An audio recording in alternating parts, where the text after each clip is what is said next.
Bordeaux, 1862. Príncipe Oran. Um espírito sofredor apresentou-se dando o nome de Oran, príncipe russo de outros tempos. Pedimos então se ele poderia nos dar algumas minudências sobre a sua situação, e ele respondeu: Ó, felizes os humildes de coração, porque deles é o reino dos céus. Orai por mim, meus amigos. Felizes os humildes de coração que escolhem uma posição modesta a fim de cumprirem a provação. Vós todos a quem devora a inveja, não sabeis o estado a que ficou reduzido um desses que na terra são considerados felizes. Não avaliais o fogo que o abrasa, nem os sacrifícios impostos pela riqueza, quando por ela se quer obter a salvação. Permite-me, ó Senhor, a mim, déspota orgulhoso, expiar os crimes derivados do meu orgulho entre aqueles mesmos a quem oprimi com a tirania. Orgulho. Repita-se constantemente a palavra para que se não esqueça nunca que ele é a fonte de todos os sofrimentos que nos acabrunham. Sim, eu abusei do poderio e favores de que dispunha. Fui duro e cruel para com os inferiores, os quais tiveram de curvar-se a todos os meus caprichos, satisfazer a todas as minhas depravações. Quis a nobreza, a fortuna, as honras e sucumbi sob o peso superior às próprias forças. Pelo que percebo, vós tendes consciência das vossas faltas, e isso é já um passo para a regeneração. Esta consciência é ainda um sofrimento. Para muitos espíritos, o sofrimento é um efeito quase material, visto como, atidos à humanidade de sua última encarnação, não experimentam nem apreendem as sensações morais. Liberto da matéria, o sentimento moral aumentou-se para mim de tudo quanto as cruéis sensações físicas tinham de horrível. E tens uma ideia de quando terminam os seus padecimentos? Sei que não serão eternos, mas não lhes entrevejo o fim, sendo-me antes preciso recomeçar a provação. E esperais fazê-lo em breve? Não sei ainda. Você se lembra das suas encarnações antecedentes? Eu faço essa pergunta no intuito de me instruir. Vossos guias aí estão e sabem do que precisais. Vivi no tempo de Marco Aurélio. Poderoso então, sucumbi ao orgulho, causa de todas as quedas. Depois de uma erraticidade de séculos, quis experimentar uma existência obscura. Pobre estudante, mendiguei o pão, mas o orgulho possuía-me sempre. O espírito ganhara em ciência, mas não em virtude. Sábio, ambicioso, vendia a consciência a quem mais dava, servindo a todas as vinganças, a todos os ódios. Sentia-me culpado, mas a sede de glórias e riqueza estrangulavam a voz da consciência. A expiação ainda foi longa e cruel. Eu quis, enfim, na minha última encarnação, reencetar uma vida de luxo e poderio, no intuito de dominar os tropeços sem atender a conselhos. Era ainda o orgulho, levando-me a confiar ainda mais em mim mesmo do que no conselho dos protetores amigos que sempre velam por nós. Sabeis o resultado desta última tentativa. Hoje, enfim, compreendo e aguardo a misericórdia do Senhor. Deponho a seus pés o meu arrasado orgulho e peço-lhe que me sobrecarregue com o mais pesado tributo de humildade, pois com o auxílio da sua graça o peso me parecerá leve. Orai comigo e por mim. Orai também para que esse fogo diabólico não devore os instintos que vos encaminham para Deus. Irmãos de sofrimento, oxalá possa o meu exemplo aproveitar-vos. E não esqueçais nunca que o orgulho é o inimigo da felicidade. É dele que promanam todos os males que acometem a humanidade e a perseguem até nas regiões celestes.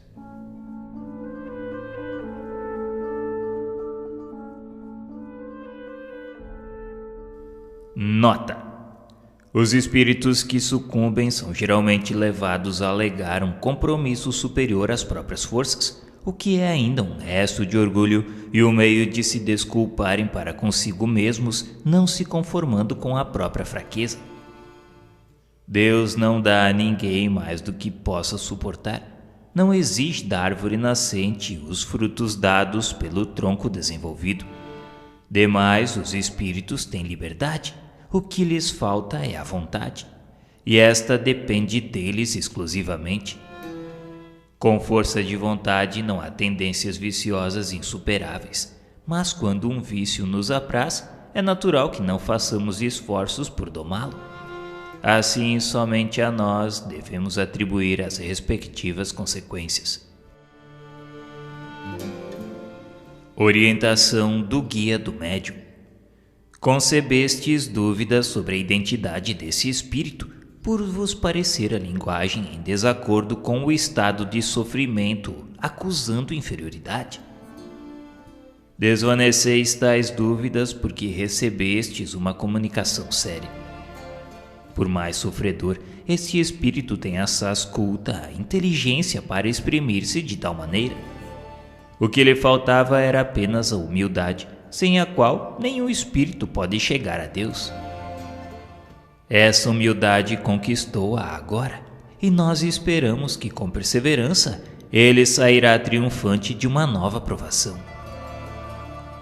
Nosso Pai Celestial é justíssimo na sua sabedoria e leva em conta os esforços da criatura para dominar os maus instintos.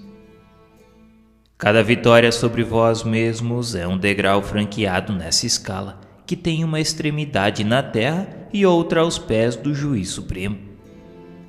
Alçai-vos por esses degraus resolutamente, porque a subida é tanto mais suave quanto firme a vontade. Olhai sempre para cima, a fim de vos encorajardes, porque ai daquele que para e se volta. Depressa o atinge a vertigem, espanta-se do vácuo que o cerca, desanima e diz: para que mais caminhar, se tão pouco tenho feito e tanto me falta? Não, meus amigos, não vos volteis. O orgulho está incorporado no homem. Pois bem, aproveita-o na força e na coragem de terminar a vossa ascensão.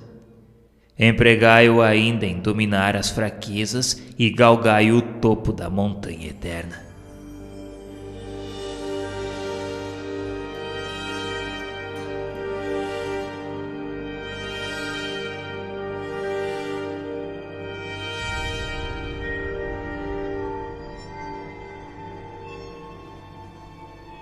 Havre, 9 de agosto de 1863.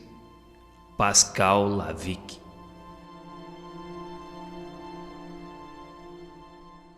Este espírito, sem que o médium o conhecesse em vida, mesmo de nome, comunicou-se espontaneamente. Segue a comunicação. Creio na bondade de Deus que, na sua misericórdia, se compadecerá do meu espírito. Tenho sofrido muito, pereci no mar. Meu espírito, ligado ao corpo, vagou por muito tempo sobre as ondas. Deus. A comunicação foi interrompida, e no dia seguinte o espírito prosseguiu.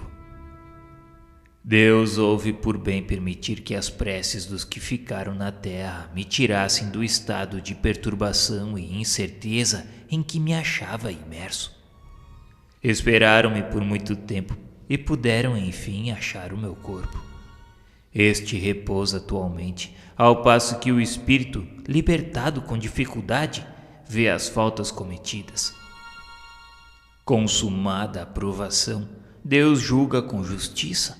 A sua bondade estende-se aos arrependidos. Por muito tempo, juntos erraram o corpo e o espírito, sendo essa a minha expiação. Por isso, segui o caminho reto, se quiserdes que Deus facilite o desprendimento de vosso espírito. Vivei no seu amor, orai, e a morte para tantos temerosa vos será suavizada pelo conhecimento da vida que vos espera. Eu sucumbi no mar, e por muito tempo me esperaram.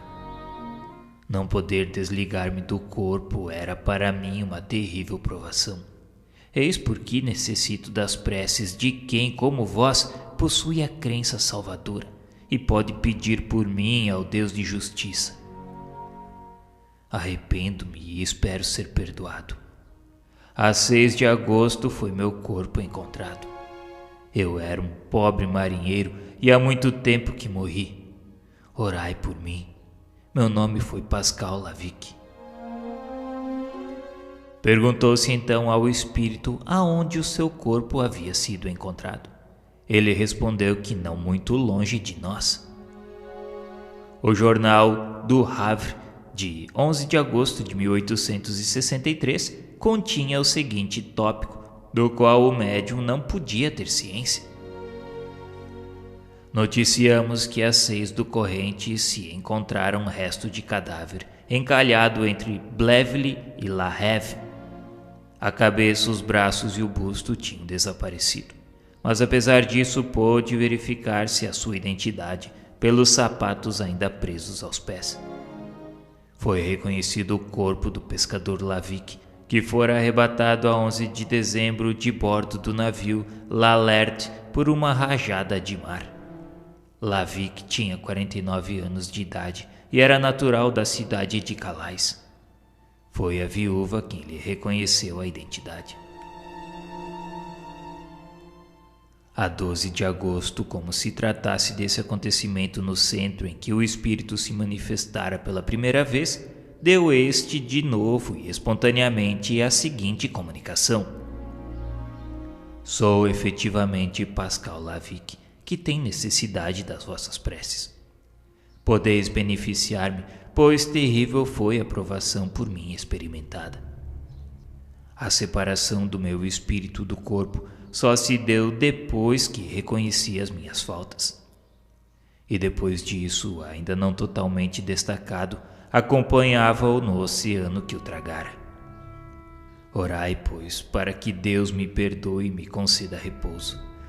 Orai, eu vos suplico, e que este desastrado fim de uma infeliz vida terrena vos sirva de grande ensinamento. Deveis ter sempre em vista a vida futura, não deixando jamais de implorar a Deus a sua divina misericórdia. Orai por mim, tenho necessidade que Deus de mim se compadeça.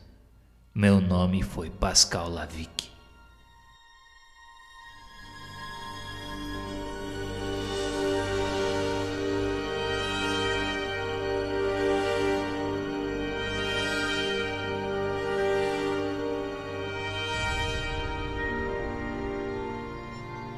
Ferdinand Bertin.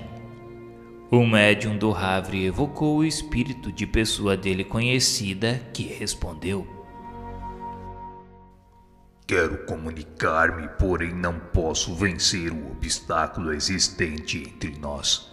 Sou forçado a deixar que se aproximem estes infelizes sofredores.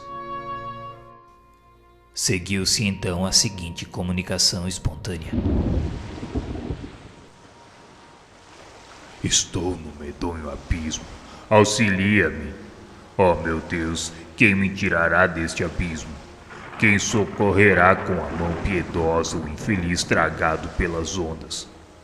Por toda parte o barulho das vagas e nenhuma palavra amiga que me console e ajude neste momento supremo.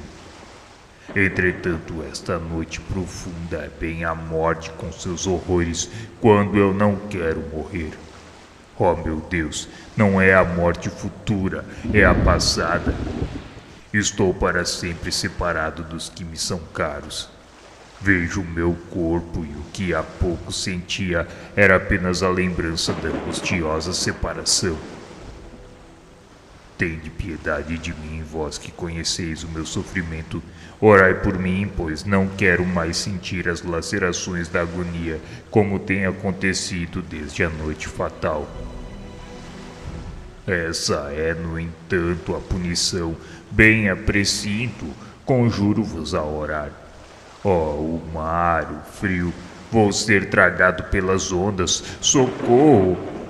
Tende piedade, não me repilais. Nós nos salvaremos os dois sobre esta tábua. Afogo-me. As ondas vão tragar-me sem que aos meus reste o consolo de me tornarem a ver. Mas não, o que vejo, meu corpo balouçado pelas ondas. As preces de minha mãe serão ouvidas. Pobre mãe, se ela pudesse supor seu filho tão miserável como realmente o é, de certo pediria mais. Acredita, porém, que a morte santificou o passado e chora-me como mártir e não como infeliz castigado. Vós que o sabeis, sereis implacáveis? Não, certo intercedereis por mim.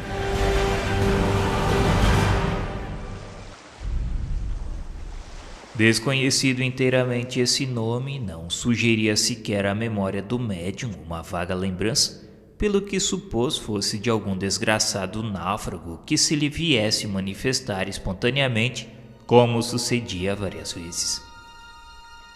Mais tarde soube ser efetivamente o nome de uma das vítimas da grande catástrofe marítima ocorrida nessas paragens a 2 de dezembro de 1863.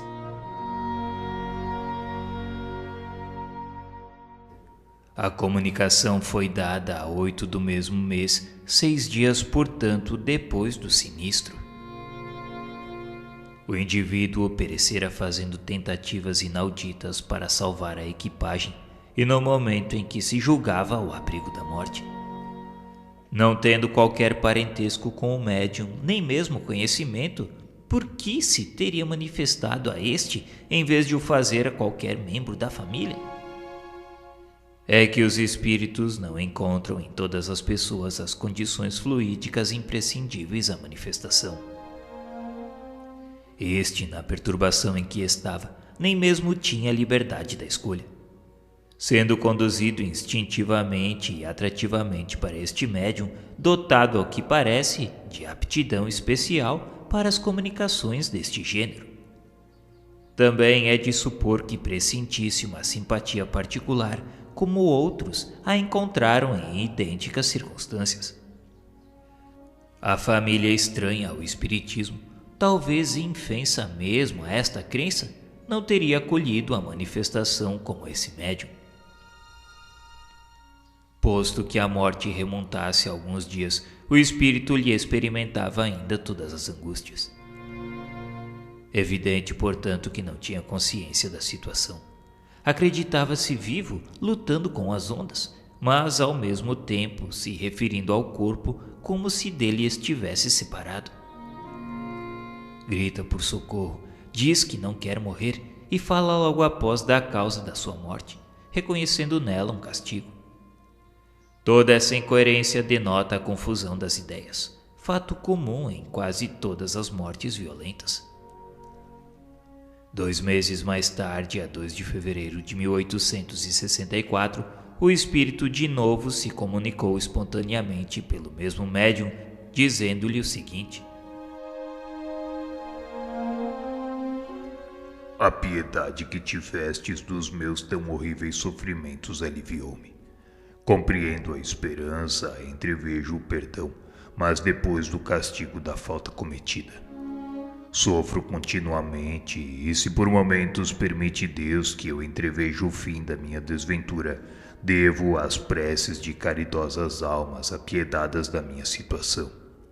Esperança, raio celeste, quão bendita és quando te sinto despontar-me na alma.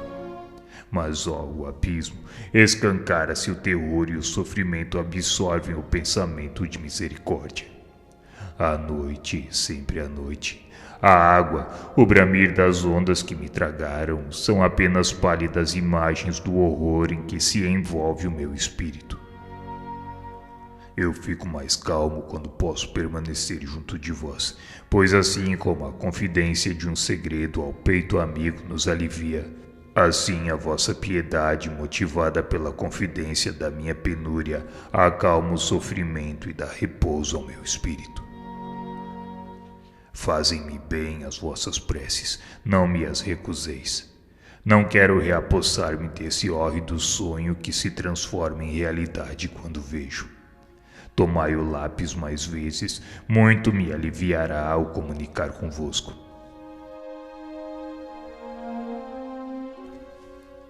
Dias depois, numa reunião espírita em Paris, dirigiram-se a este espírito as seguintes perguntas, por ele englobadas numa única comunicação, e mediante outro médium na forma abaixo. Gostaríamos de que você nos respondesse algumas perguntas. Creio que será de grande valia para a nossa instrução. Primeiramente, quem vos levou a comunicar espontaneamente pelo outro médium? De que tempo datava a vossa morte quando vos manifestastes? Também, quando o fizestes, parecíeis duvidar ainda do vosso estado, ao mesmo tempo que externáveis angústias de uma morte horrível. Por isso te perguntamos, tendes agora melhor compreensão dessa situação? Outra pergunta. Dissestes positivamente que a vossa morte era uma expiação. Poderia, por acaso, dizer-nos o motivo dessa afirmativa?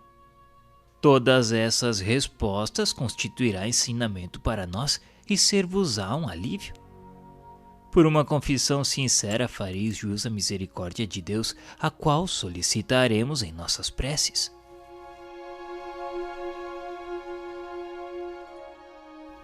Em primeiro lugar, parece impossível que uma criatura humana possa sofrer tão cruelmente. Deus, como é penoso ver-se a gente constantemente envolta nas ondas em fúria, provando incessante este suplício, este frio glacial que sobe ao estômago e o constringe. Mas de que serve entreter-vos com tais cenas? Não devo eu começar por obedecer às leis da gratidão, agradecendo-vos a vós todos que vos interessastes pelos meus tormentos? Perguntaste-me se não me manifestei muito tempo depois da morte. Não posso responder facilmente. Refletindo, avaliareis em que situação horrível estou ainda. Penso que para junto do médium fui trazido por força estranha à minha vontade, e coisa inexplicável, servia-me do seu braço com a mesma facilidade com que me sirvo neste momento do vosso, persuadido de que ele me pertencesse. Agora experimento mesmo um grande prazer, como que um alívio particular, ei-lo que vai cessar, mas meu Deus, terei forças para fazer a confissão que me cumpre. Depois de ser muito animado, o espírito ajuntou. Eu era muito culpado e o que mais me tortura é ser tido por mártir quando em verdade não o fui. Na precedente existência eu mandara ensacar várias vítimas e atirá-las no mar. Orai por mim.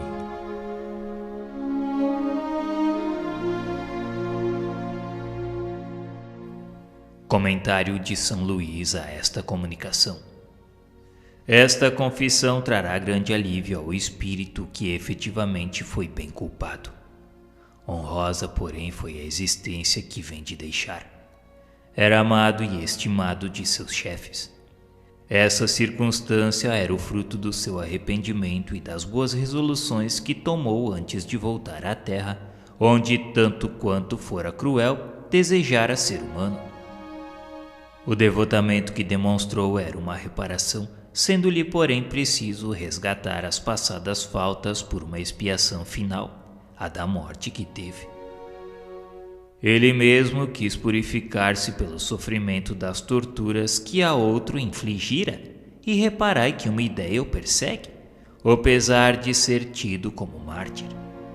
Será tomada em consideração essa humildade. Enfim, ele deixou o caminho da expiação, para entrar no da reabilitação, no qual por vossas preces podereis sustentá-lo, fazendo que o trilhe a passo mais firme e resoluto.